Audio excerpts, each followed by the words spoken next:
You're listening to HowStreet.com radio, available online at TalkDigitalNetwork.com. Welcome to HowStreet.com radio, the online source for market opinions. Here is Jim Goddard. My guest is Hilliard Macbeth, CEO of the Macbeth Group in Edmonton and author of the book, When the Bubble Burst, Surviving the Canadian Real Estate Crash. Welcome to the show, Hilliard. Nice to be on. Canadian Housing and Mortgage Company has changed the rules for mortgages. You have to have 50, or I should say 50. You have to have 10% down for the portion of your house over $500,000. The idea being to cool down the hot real estate markets in Toronto and Vancouver. Is that enough of a deal to do that? It probably won't make that much difference initially, although it doesn't actually. It's a weird thing they did. I don't know why they did this way, but they delayed the start of it until February the 15th. So between December 15th and February 15th, it's possible, I suspect realtors will be going to people and saying, you should buy now because February 15th, the rules change. And so it might actually have the opposite effect initially. People might borrow more money to buy sooner. But after February 15th, it's going to make a very small difference. Like, on a $600,000 house, it's 5% down on the first 500 and then 10% on the next. So it's when you work it out, it's a small change. And most of the people that buy houses with a lot of debt in the form of a mortgage are really just looking at the monthly payments, and they just ask one question: is can I make the monthly payments? Do I qualify? And if the lender says yes, then they go ahead. They don't really care about CMHC rules and that sort of thing. The Paris Accord is going to put a price on carbon. Is it an affordable price? Well, that's a big deal because the Paris Accord actually doesn't bind anybody to putting a price on carbon, but in order to meet the target that everybody's agreed to, 195 countries apparently, all of them are going to go back to their home countries, and they're going to try to figure out a way to meet the goal that they agreed to in Paris. And they'll find that the only way to do it is to put a price on carbon, as BC has done, and Alberta is going to do. The announcement recently in Alberta, they're going to have a $20 levy on carbon that eventually goes to $30, and it has an impact. It's like 4 cents a liter or something like that on gasoline, and has a bigger impact on big producers. But the problem in Canada, of course, is the Canadian delegation was quite aggressive at Paris, and instead of talking just about 2% increase in the temperature, global warming, they're talking about changing the target down to 1.5%, which is very, very aggressive, because even 2% was going to be really difficult for Canada and other countries to meet their targets. The Canadian target that was put in by the previous government was 611 tons, and 611, I guess, million tons, and if nothing changed, we'd be heading more for something like 700 and something million tons. But the new target, and they haven't said it yet, but the talk is somewhere around 525 million. It's a huge reduction. And to make it even worse, Alberta is 270. So Alberta is more than half of the 520 that is likely to be the new target. And that means some drastic changes. Can Alberta afford to make those changes? Well, I mean, I guess you can, you can do anything you want if there's a will to do it. But will people be willing to phase out fossil fuels altogether in Canada? It's our biggest export in Canada. Most of it comes from Alberta and Saskatchewan. Some of it comes from Newfoundland. Some of it comes from British Columbia as well, in the form of gas. But the changes would be drastic. There's you're talking hundreds and hundreds of thousands of jobs, and millions of dollars in capital investment, billions of dollars in capital investment, and but in order to get to the targets that they're talking about in Paris, that's probably what would be required. The oil sands in the Alberta proposal were going to be allowed to increase their emissions by 43%, and before they get capped at about 100 million. So the oil sands alone would be 100. And total for Canada would be a little over 500. So you couldn't really get down to the target without doing something drastic about oil sands. And, there's going to be a real fight over it, I suspect. Of course, if you look at the big picture, Canada's production of greenhouse gases is what, 1.5% of the world's total? And we live in a very cold climate where you have to have heating on for much of the year. Exactly. So that's true. I mean, Canada wants to be front and center in this as a developed country and one of the OECD countries, and it's a big change in government because the previous government basically didn't do anything. So the new government wants to do a lot, but whatever we do, it won't have that much impact compared to countries like China and the United States. But the latest is they want to have a joint goal with the U.S., Mexico, and Canada will have to do its part. And one of the sneaky things they did at the Paris Accord is they said we have to check back every 5 years. So the idea is it's till 2030, but there'll be an initial check back in 2020, and then 2025 and 2030. So everybody will be coming back, and everybody will be asking each other, well, how did you do? Well, how did you do? You know, and did you meet your target? So it'll be embarrassing to go. For some governments, I guess it would be embarrassing to go and say, well, you know what, we didn't really get it done. You know, we ran into all this opposition. We basically weren't able to do it, and so there'll be a bit of a shaming kind of thing, I guess you might call it, where people would be embarrassed to go. But it's a very big thing. It's going to affect Canada more than countries like Canada, Australia, Russia. These are the countries that'll be affected the most, and of course China. But China is moving very quickly. China's problem is coal, and they get most of their electricity from coal. But they are moving very quickly to alternative energy sources. But the amount of power that China needs is so vast that as quickly as they can move, they still got a huge problem with coal-fired electricity. Yes, and I saw an article that their coal consumption is actually 17% higher than they said it was. So they are a lot more dependent on it than others. Yeah, the statistics out of China are notorious for being wrong, or, you know, I guess you can tell sort of the direction by the statistics, but whether they're actually accurate, you know, often they're not. And I also understand, I'm not an expert, but I understand that the kind of coal they have, the lignite coal they have in China, is particularly bad for emissions and sulfur and that sort of thing. The cleaner burning fuel, which is what British Columbia has, and Alberta has a lot of it too, is natural gas. It's only about half of the greenhouse gas emissions of coal. And so I would predict, since it's going to be impossible to install enough wind turbines and solar panels in a short period of time to make up for the carbon reductions that need to be done, they'll have to do that, plus they'll have to convert some of the coal-fired production to natural gas. So that might make it a market in China for BC's liquefied natural gas exports, which are, you know, probably a little bit stalled right now. I know there's a lot of proposals out there, but I don't know if any of them have actually started construction yet. One has. One. And the rest, I think, basically are on hold, taking a look at what the price is. And of course, when you build a giant plant like that, it'd probably take 5 or 6 years to get it up and running. And nobody knows what's happening with energy prices tomorrow, let alone 5 or 10 years from now. Yeah, although the world's population will be bigger, they'll need energy of some kind. Well, especially if they have to shut down that coal. You know, so say the targets in China are such that they have to shut down all that coal-fired electricity. They would have to buy BC's and Alberta's natural gas. Only we had pipelines. But those plants are never built without long-term contracts in place before the construction starts. So you have to go to China and Japan and find a buyer, agree on a price, and then go from there. And that's probably, I mean, the potential buyers are probably watching the price fall, and they say, well, there's no hurry to make a deal. Sort of just keep stalling and hoping the price goes lower. But at some point they'll have to agree on a price. And if the price goes too low, then you can't build the plant and make any money. So you wouldn't be able to get the financing. So that's the problem. And it's a difficult problem for sure. We'll have more with Hilliard Macbeth right after the break. See singing impressionist Andre Philippe Gagnon. And I think to myself. In Oliver, December 29th. In Kelowna, December 30th. Buy online and save at ontourtickets.com.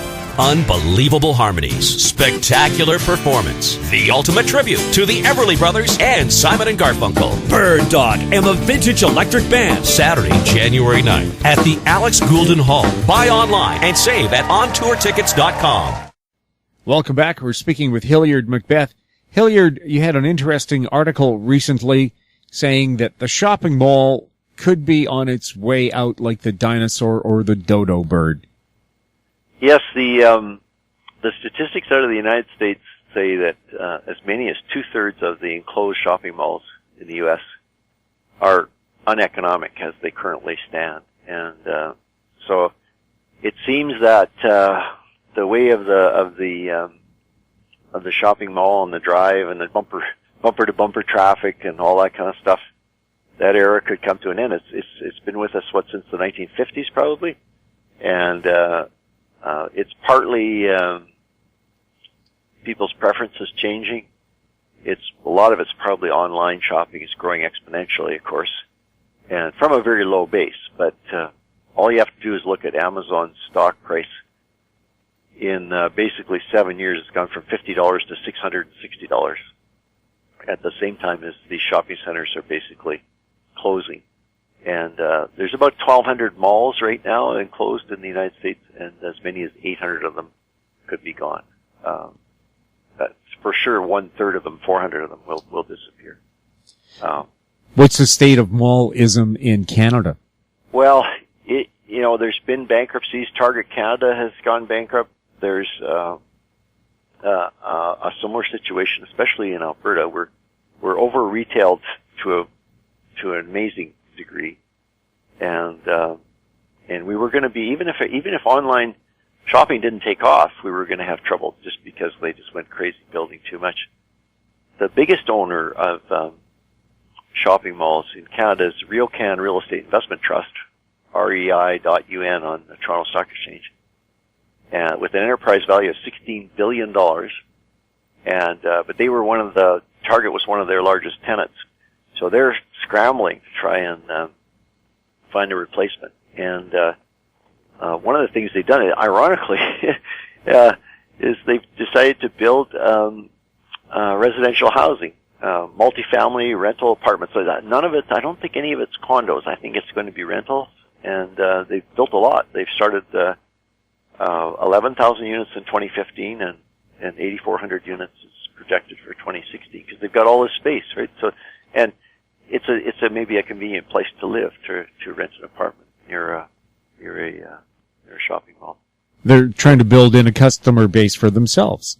Well, I guess, or they just desperately trying to find a way to use this land. And too, when you think about those parking lots that just go on for miles and miles, there's a lot of underutilized land there if people aren't going to be driving to the mall anymore. One of the possibilities, and this is already happening in some malls, is turning them into medical centers as the senior population grows exponentially. People could go to the mall and it could be almost like a mini center, labs, diagnostic imaging, CAT scans, pharmacy, alternative health, holistic health, chiropractor, and you just have it all there, and maybe a food court, athletic club. Yeah, some aquasize maybe. I don't sure. know. I mean, there's going to be some creative ideas. I think if somebody could come up with a good plan, it would probably do really well. It's probably the best potential is probably going to be in Alberta because Alberta had much more land to expand these shopping malls, and as recently as 6 months ago, they were still building new ones. So I'm pretty sure they're way overbuilt, and so there would be an opportunity there. But other than the medical for the retired people, I haven't really heard of any great ideas yet. So one of the things they might do actually to feed back into the Paris Accord idea is you could, instead of having it open to the sky, you could cover these huge parking lots and the roof of the mall itself with solar panels, and it wouldn't really interfere with anybody and generate a lot of electricity, and then maybe that could lead to some other interesting things happening. And you could build retirement home towers around the mall as well if it's going to be a medical facility, cover up the parking lot with buildings. Yeah, that would work really well, I think, because that's one of the things that as people get older, they don't really like driving in busy traffic as much, and nobody likes it, I guess, but especially as people get older, they don't want to do it very much. So if they live close, they can walk to the pharmacy and get their prescription refilled, and they could live right there, and everything that they need could be right there. So that would be really, I think we've solved it, Jim. I think we've done it. I think we got to figure it out. Well, let's pool up our billions of dollars and get to it. let's go buy some. Well, we got to wait for the malls to go bankrupt first, and then we buy them, and then we'll do all that. So I'll keep my eye on the ones in Alberta here, and then we can figure out we could start a fund to raise some money and then get her done.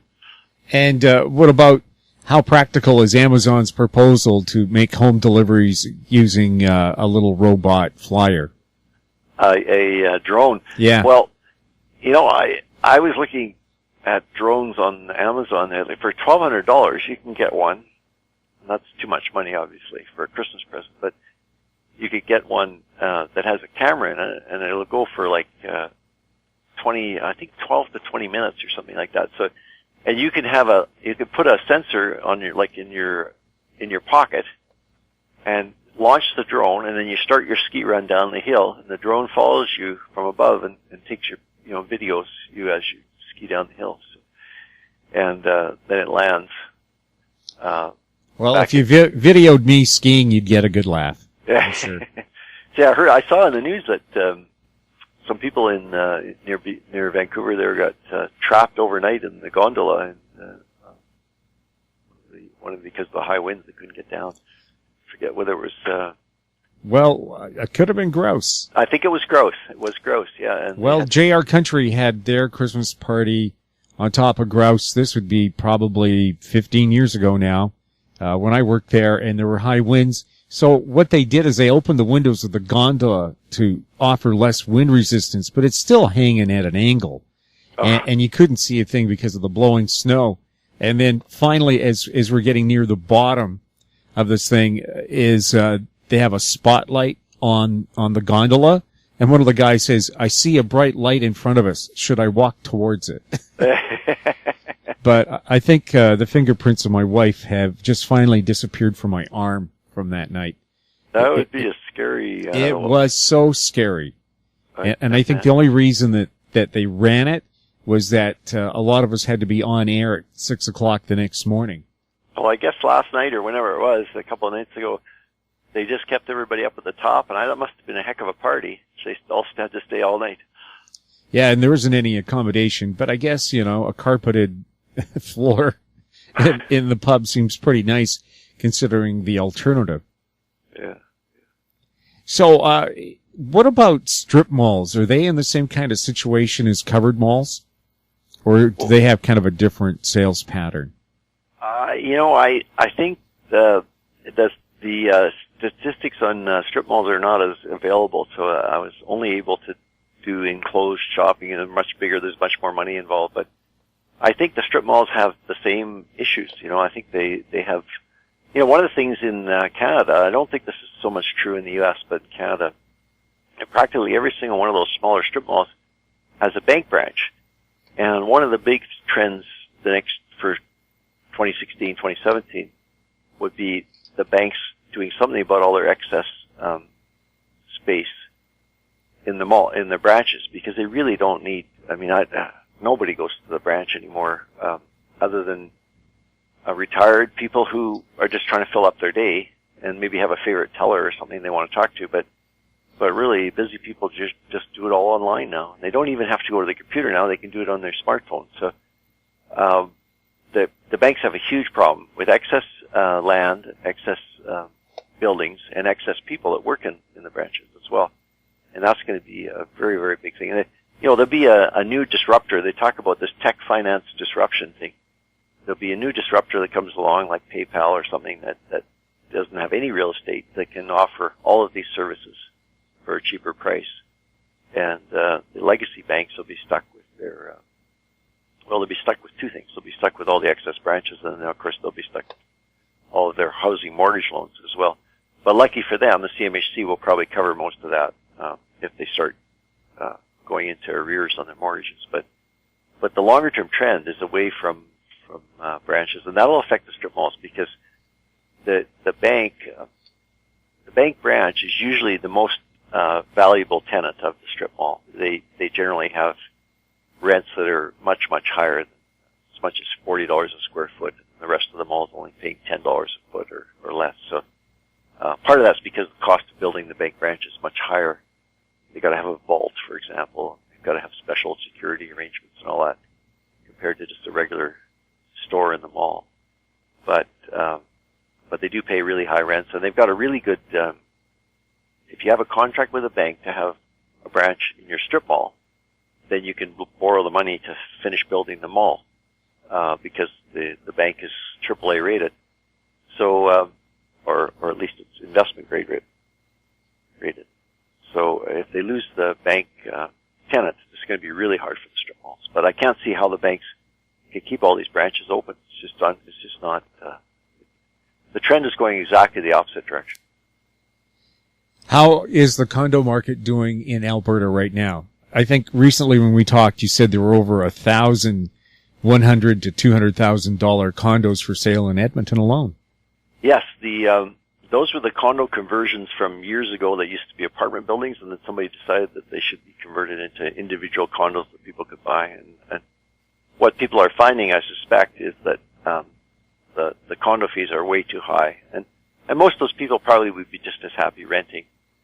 So it's a really difficult problem. But there was another amazing thing that came out since the last time we talked in Alberta, which is that there was a huge surge in condo construction, or at least I shouldn't say condo, I should say multifamily. So we don't know if it's rentals or if it's condos, but exactly the opposite of what you'd expect. But there is a change in the building standard code regulations, which is too technical for me to go into it, and also I don't know exactly what it is.